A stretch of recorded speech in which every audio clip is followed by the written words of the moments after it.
Lucas, ele já está em qual período, Lucas? Então eu estou no 5º período da faculdade, 3º ano, e estou estudando de manhã na Universidade Unicesumar de Ponta Grossa e no curso de Psicologia, né? Curso de Psicologia, tá fazendo presencial lá em Ponta Grossa, presencial, né? Em Ponta Grossa. O curso de Psicologia eu acho que só tem presencial, né? Só presencial, Ele até um tempo ele estava meio híbrido, mas daí eles viram que era necessário ampliar para... Tem muita aula de laboratório, né? Tem muita aula que precisa... Tem muita aula prática também. Prática, né? Muita aula prática. E Lucas, por que você escolheu psicologia, fugindo um pouquinho do tema, mas só pra gente... Então, só pra gente entender, pessoal. Eu comecei a me inteirar pelo assunto, comecei a estudar um pouco mais sobre a psicologia, os livros, né?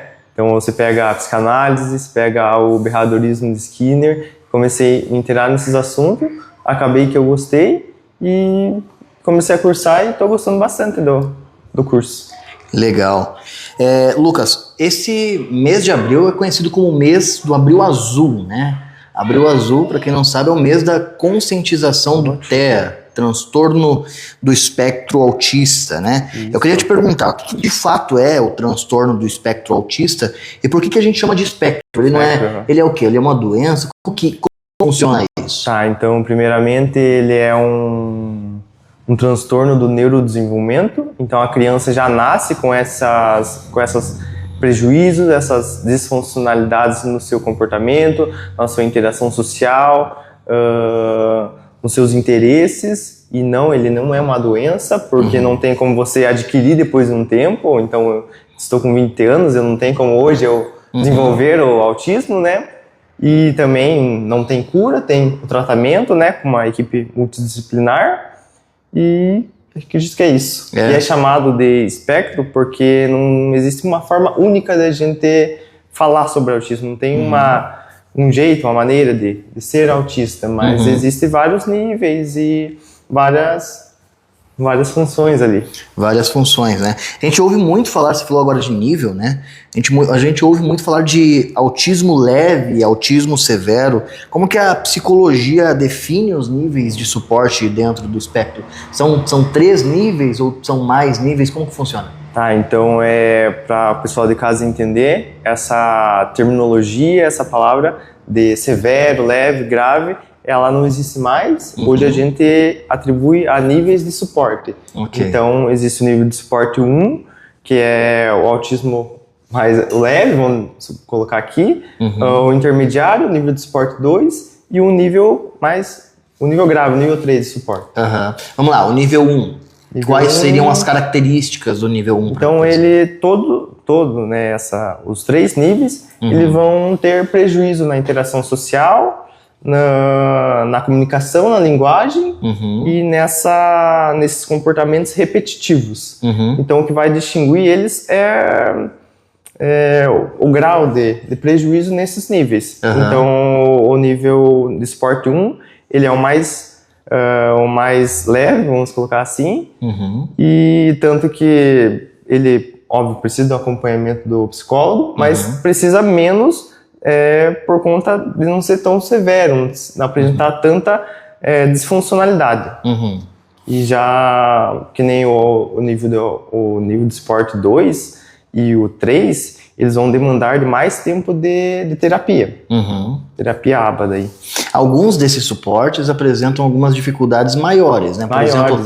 Por exemplo, acredito que no nível 3 de suporte, muitas das crianças não conseguem desenvolver a fala, né? Desenvolver a fala, ou ter uma hipersensibilização no tato, na audição, e daí eles vão ter que passar por um processo de tratamento maior. Que nem um nível de suporte 3, ele vai demandar de umas 40 horas de terapia semanal. 40 horas aí, com uma equipe de vários profissionais ali envolvidos. Mas, por exemplo, uma criança com espectro autista nível 3 que ainda não desenvolveu a fala, ela pode vir a desenvolver? Pode vir a desenvolver, por isso que é importante o diagnóstico precoce. Os pais identificarem lá que a criança apresenta essas características e o quanto antes ser levado para os profissionais, para que para que ela possa vir desenvolver uma fala, por exemplo. Entendi. E Lucas, em que momento geralmente surgem esses primeiros sinais? O que os pais deveriam observar para... Tá, então o primeiro e mais claro é o desenvolvimento da fala, né? Que a criança, a partir até do nascimento, até uns 2 anos de idade, ela tem que desenvolver algumas falas, o que a gente chama também dos balbucios. Então ela tem que falar mamãe, papai, começar a ter esse resquício de fala. Então essa criança que você observa que não tem essa capacidade de falar, não desenvolveu tão bem a linguagem, você já vai ficar com as antenas ligadas. Outro sinal é você chamar a criança pelo nome, ou você está ali num contexto social e essa criança ela não responder da maneira adequada.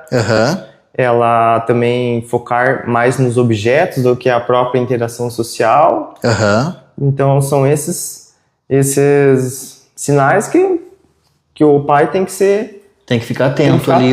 Isso. E imediatamente que ele perceber que esses sinais não estão batendo, ele procurar quem? Quem que ele procura? Então, ele pode começar no psicólogo, né? Pode levar no médico, no pediatra, procurar até mesmo o fonoaudiólogo. E acho que são essas. Esse é o caminho. Esse é o caminho. E deixa eu te perguntar, existem assim, muitas dúvidas, né, sobre o que causa o autismo. Eu me lembro que algum tempo atrás falavam que era o calcário na água, outras pessoas falavam que era a poluição, né? Mas o que causa? O que a ciência já sabe sobre os fatores genéticos, ambientais? O que você pode falar pra gente? Tá, então ainda há muito estudo nessa área, né? Porque é algo que eles estão desenvolvendo dia a dia, mas o que a gente pode observar que existe uma forte influência genética, que é o principal, mas também existem fatores ambientais, como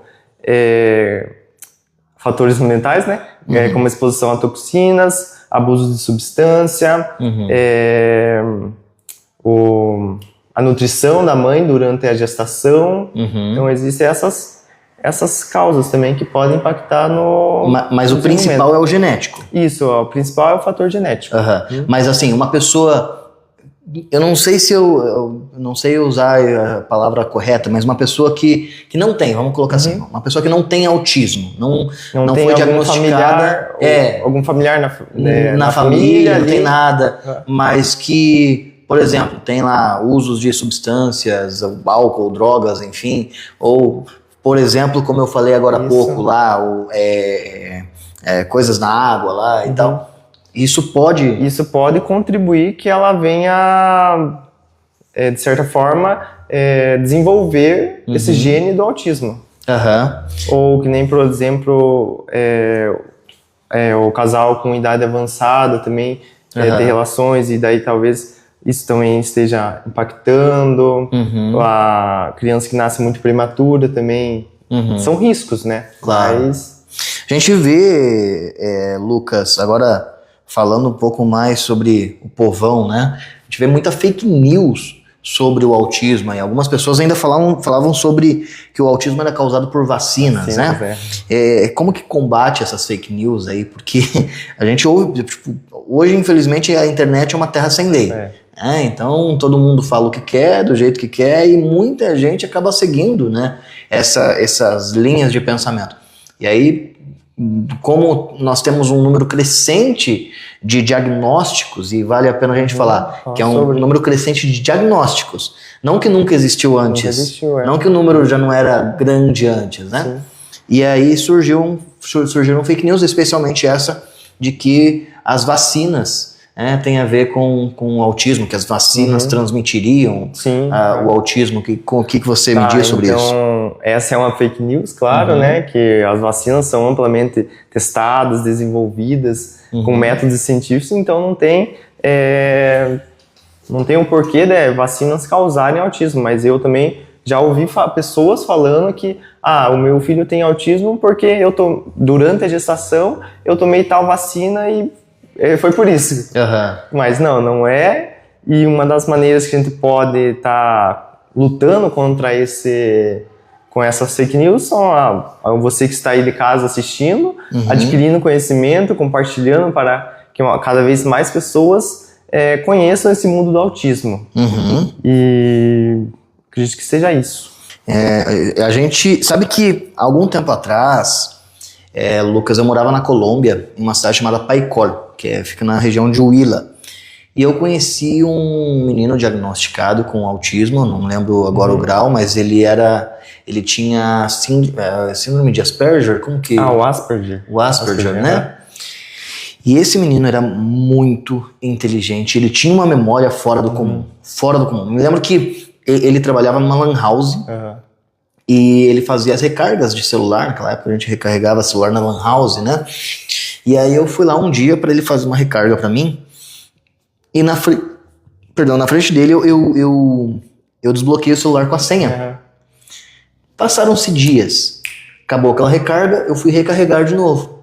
Aí ele falou, você veio recarregar? Eu, sim. Então dá aqui o seu celular. Ele pegou o meu celular e lembrou da senha. Uma coisa assim que às vezes eu esqueço da minha senha, né? A pessoa lembrou. E aí ele lembrou e eu fiquei assim admirado com a inteligência dele, com a facilidade que ele tinha com números, né? Eu acredito que o hiperfoco dele seja algo relacionado a isso.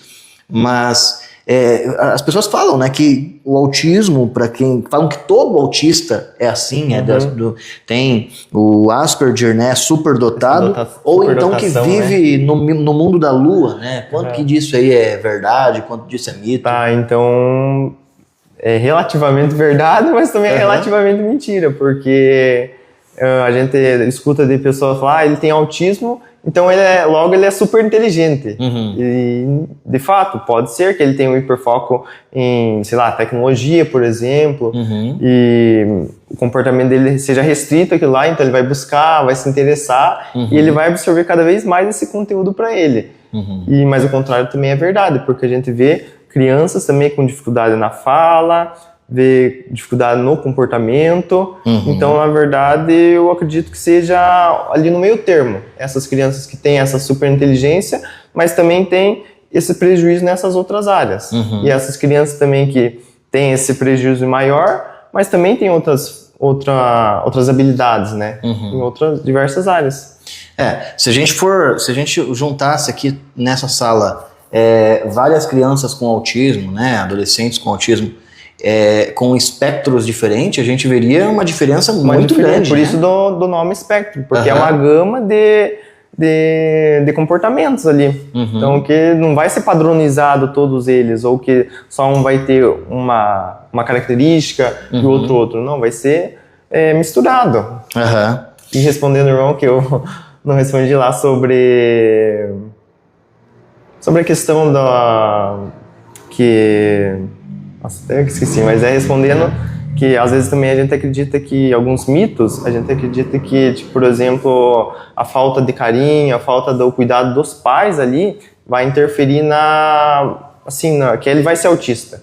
Nem antigamente, como começou a se desenvolver o tema sobre o autismo, um psicanalista lá colocou assim o termo a mãe geladeira, porque ela se acreditava na época que essas mães que não conseguiam transmitir esse afeto, esse amor para o filho, isso era a causa do autismo. Mas não, a gente vê que hoje não é assim, que é uma característica genética, né? Sim, entendi.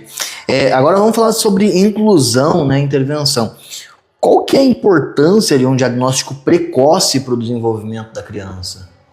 Então o diagnóstico precoce ele é importante para que quanto mais cedo a criança consiga desenvolver as habilidades dela. As habilidades e ela consiga cada vez mais se encaixar nesse meio social.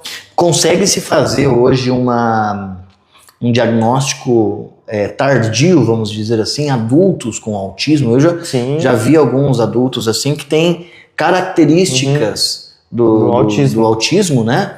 E não sei, ficou essa dúvida no ar, né, para mim, se uma pessoa que tem, sei lá, 28, 30, 40 anos, se ela pode chegar a ter esse diagnóstico de autismo, o que você recomendaria para pessoas? Então que nem a gente estava conversando, que antigamente não tinha essa tecnologia que a gente vive hoje, esse excesso de informações. Então, a pessoa que às vezes tinha um nível de suporte 1 de autismo, ela tinha as habilidades dela, então ela conseguia se encaixar nessa sociedade, ainda com seus prejuízos, mas levava a vida normal. Então, não se existia isso, mas ela conseguia viver bem. E hoje, com o avanço da tecnologia, a gente cada vez mais cedo a gente consegue perceber isso e também tratar. Para quem está nos assistindo, né, para quem já é maior de idade, já com seus 20, 25, 30 anos, qual que seria a característica que ele poderia observar? Porque às vezes na criança, como você disse ali, é mais fácil, né? Por exemplo, você consegue observar ali que essa criança tem uma dificuldade na fala, no desenvolvimento da fala. Isso fica meio óbvio, né? Mas para um adulto que está no autismo, tem um autismo, né? Um adulto, ele tem autismo, é assim que se fala, não? Daí vai depender. Tá, vamos supor que ele tem autismo.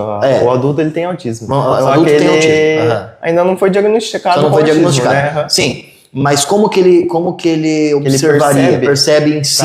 Então, eu acho que um dos principais fatores é a interação social. Então, ele até consegue fazer essa interação social, mas ele fica meio assim. Né? Fica mais na dele, ou ele não sustenta muito essa conversa, essa interação. Então, seria dos fatores que poderiam contribuir.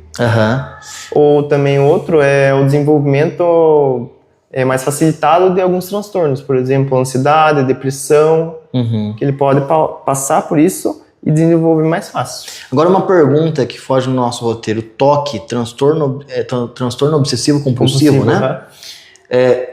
Ele está ligado ao autismo? Todo autista tem TOC?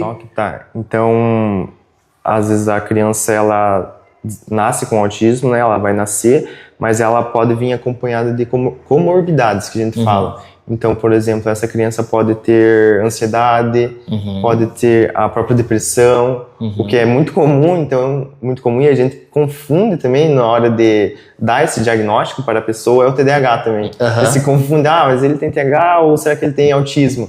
Então, fica essa briga ali, e o profissional tem que ser um profissional bom para saber reconhecer, ele tem autismo, tal. E acho que é isso. Não sei se eu respondi a pergunta. Eu pergunto assim, porque geralmente o TOC, a pessoa tem ali um transtorno obsessivo compulsivo, a pessoa faz várias vezes aquela coisa, por exemplo, lavar a mão, né? Ela em excesso, né? Em excesso, ela cumprimentou alguém, imediatamente ela precisa lavar a mão. Ela despertou, tem que lavar a mão. Foi fazer comida, tem que lavar a mão. Pegou no dinheiro, tem que lavar a mão. Só que, será que quem tem TOC necessariamente tem autismo? Eu acredito que não necessariamente tem autismo, mas pode ser. Pode ser um fator, né? É um fator. Ou, por exemplo, o autista, ele pode vir acompanhado do TOC. Ok. Não, show de bola.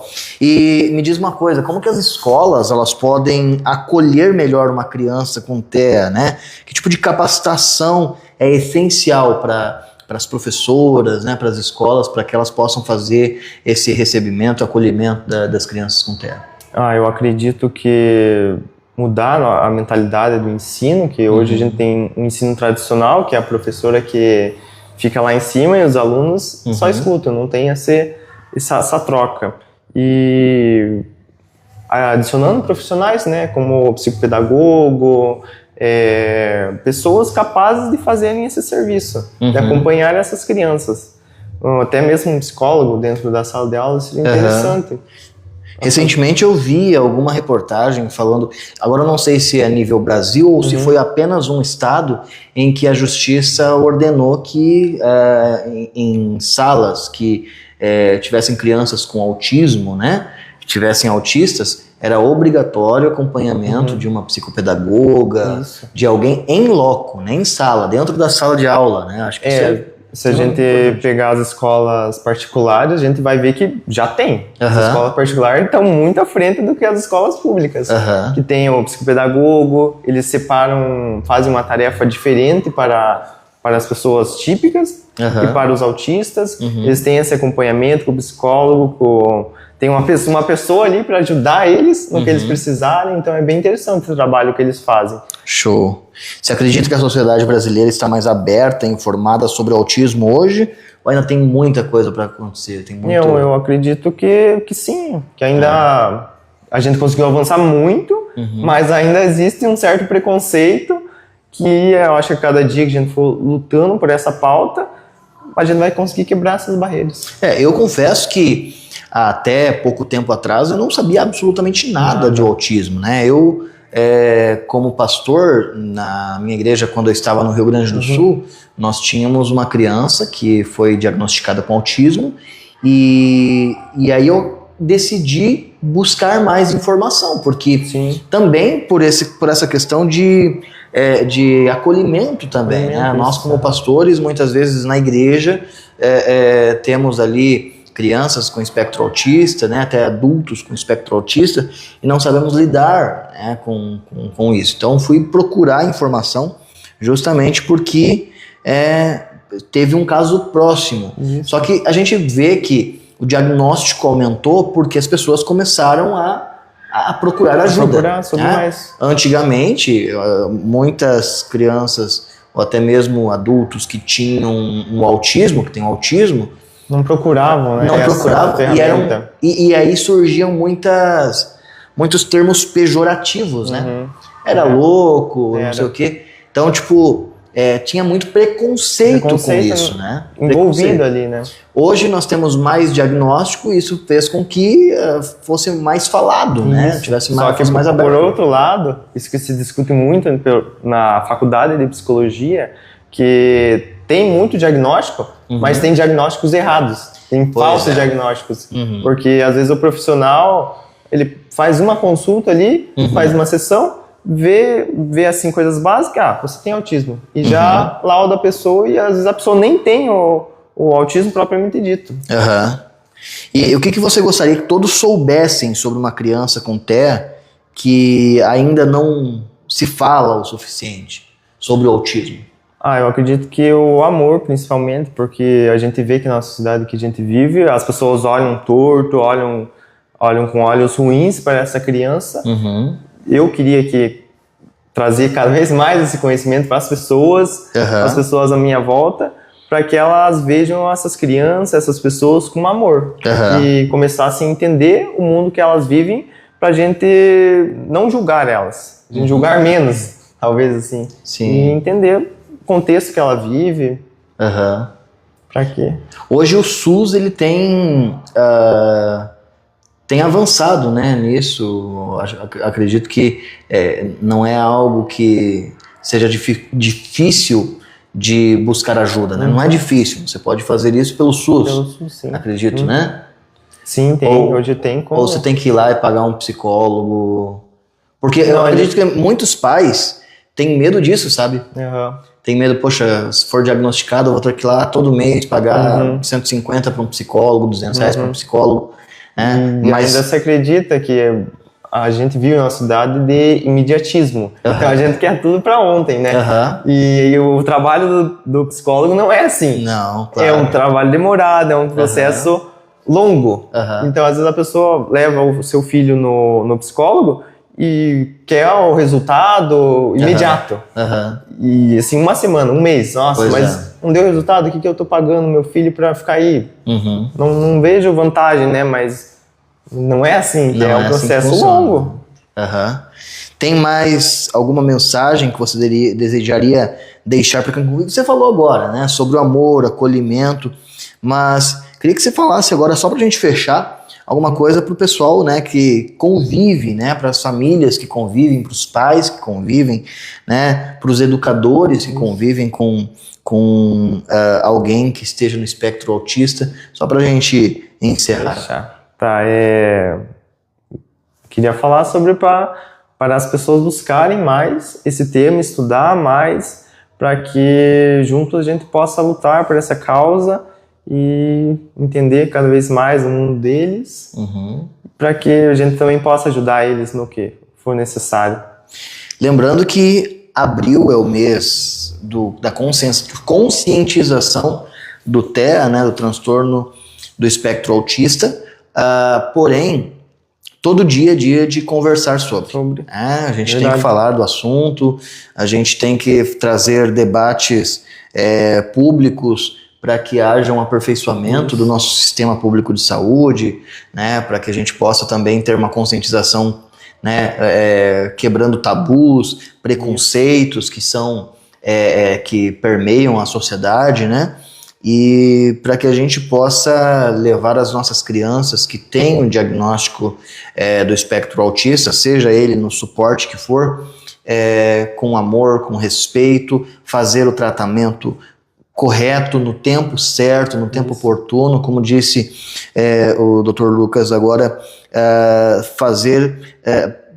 dar tempo ao tempo, fazer com que as coisas aconteçam. Nos profissionais também. Exatamente. Exatamente. Bom, Lucas, eu quero te agradecer do fundo do meu coração, né?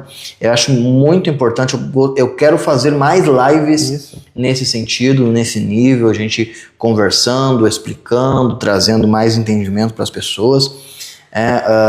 O Lucas é membro aqui da Nona Igreja Evangélica Quadrangular em Castro, né? Meu discípulo pessoal, e ele tem um material, material em PDF, e eu vou disponibilizar para vocês no link na bio, tá? Daqui a alguns minutos eu vou disponibilizar no link na bio. Você pode entrar agora, se você está assistindo pelo TikTok, você vai entrar no meu TikTok na bio e vai acessar o material, tá? São dois PDFs, né? São dois PDFs para que você possa ter um pouco mais de clareza sobre o assunto. E se você está assistindo no YouTube ou no Instagram, no YouTube vai estar na descrição aqui embaixo e no Instagram também vai estar na minha bio. Eu quero agradecer a sua audiência, você que parou alguns minutos para nos ouvir falar. É muito importante a gente falar sobre isso, debater o tema, e eu espero que a gente possa fazer isso mais vezes, Lucas. Amém. Muito obrigado. Eu que agradeço o convite, o pessoal de casa também que tirou um tempo aí para nos ouvir, para aprender sobre. E só tenho a agradecer. É isso aí. Feito. Obrigado, pessoal. É isso aí. Daqui a pouquinho eu já subo o PDF para o link da bio. Um abraço.